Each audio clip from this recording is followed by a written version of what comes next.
तो उसका बेटा कहाँ है? कुणाल चौंका हुआ तो था ही, लेकिन साथ ही उसको हल्का सा शक हुआ कि रागिनी इस तरह अनिका के बारे में क्यों पूछ रही है। और तभी मानो जैसे अनिका ने कुणाल के एक्सप्रेशंस पढ़ लिए हों। ठीक है, मत बताओ, मैं भी ऐसे किसी इंसान के साथ फ्रेंडशिप नहीं कर सकती जो मुझसे बातें छुपाता हो। रुको, बताता हूँ, सब कुछ बताता हूँ। देखो रागिनी, मैं सचमुच नहीं जानता कि उस बच्चे का क्या हुआ। ये सुनकर अनिका पूरी तरह से टूट चुकी थी। अनिका, जो अपने शौक में थी, वो कुणाल को सामने देखकर बिना कुछ बोले बस यहाँ वहाँ देखने लगी।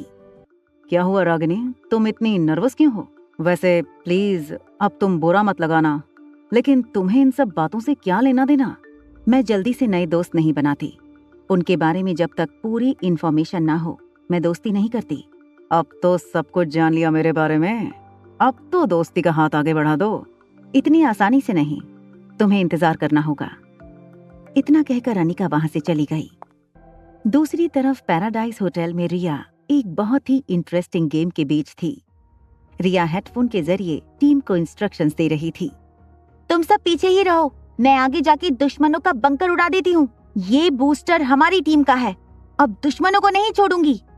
राहुल 1-1, तुम एयरबेस पर हमला करो। रेडी?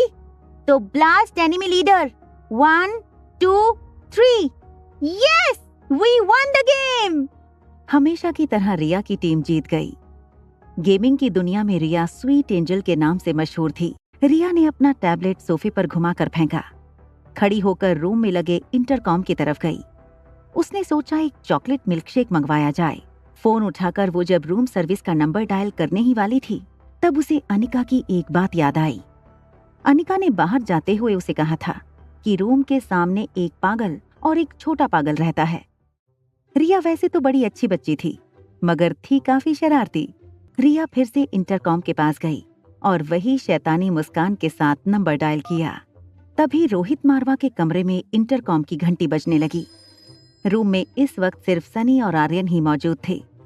सनी बालकनी में खड़ा खड़ा अपने किसी दोस्त से फोन पे झगड़ रहा था। रोहित को बिजी देखकर आर्यन ने खुद फोन उठाया। आर्यन अपनी मीठी प्यारी और धीमी आवाज में बोला, हेलो बच्चे हो क्या? ये बात तुम्हें मेरी टीचर ने बताई। अच्छा, तो तुम्हारी टीचर भी ये बात जानती है? टीचर कहती है मुझे स्पेशल स्कूल जाना चाहिए। क्या तुम स्कूल जाती हो? ऑफ कोर्स मैं स्कूल जाती हूँ, हर बच्चा स्कूल जाता है। तुम नहीं जाते क्या? मैं स्कूल जाता था जब हम पूरी फैमिली के साथ रहते थे। फिर पापा मुझे यहाँ ले आए।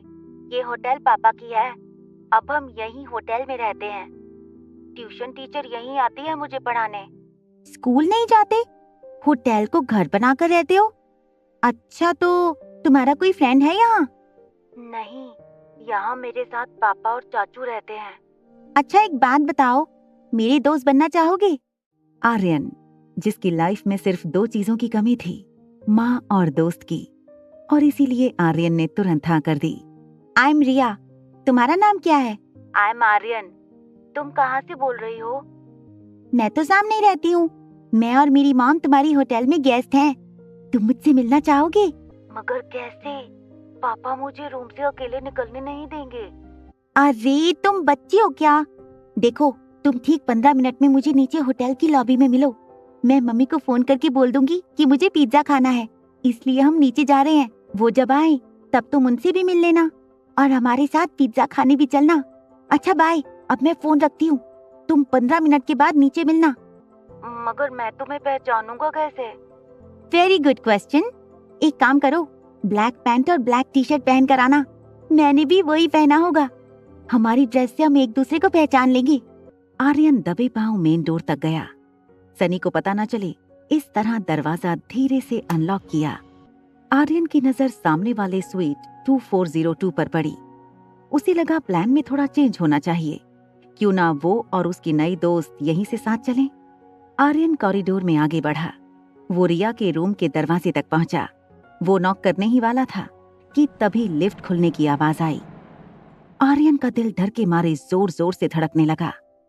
उसने सोचा कि अगर रोहित ने उसे इस तरह रूम के बाहर देख लिया तो पता नहीं क्या होगा।